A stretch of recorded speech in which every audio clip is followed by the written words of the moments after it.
Здравейте, джумаята на Слънчев Пловдив. В днешното видео сме предвидели да направим едно опътване за всички, които искат да ни намерят на нашата нова локация.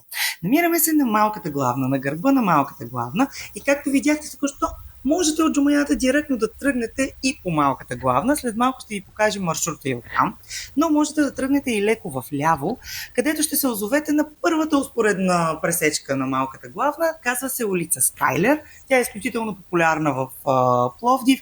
Виждате сградата на банка ДСК, която е много добър ориентир, и тръгвате директно по улица Скайлер надолу. Ние се намираме съвсем близо. Буквално сме на 1 минута пеша от джумаята и сме на около 3 минути пеша от старото ни място. Тук вече сме си в, така да се каже, наша собствена къщичка, която е изключително комфортна, много удобна и много си я харесваме. Улицата е много спокойна, зелена и е изключително подходяща за езикови курсове. Тук се намира разделението пенсионното на НОИ, намира се община Родопи, наистина много популярна е уличката.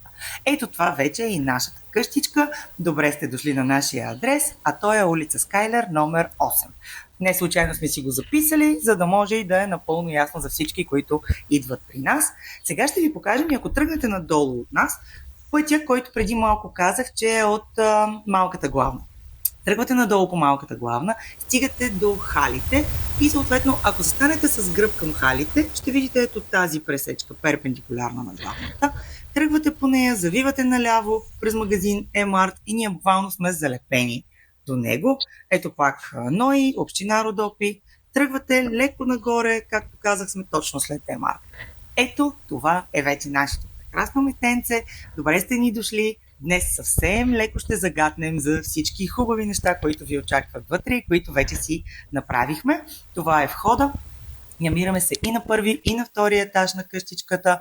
От тук се влиза, администрацията е нагоре и тук ви очакваме винаги, когато имате нужда от нас.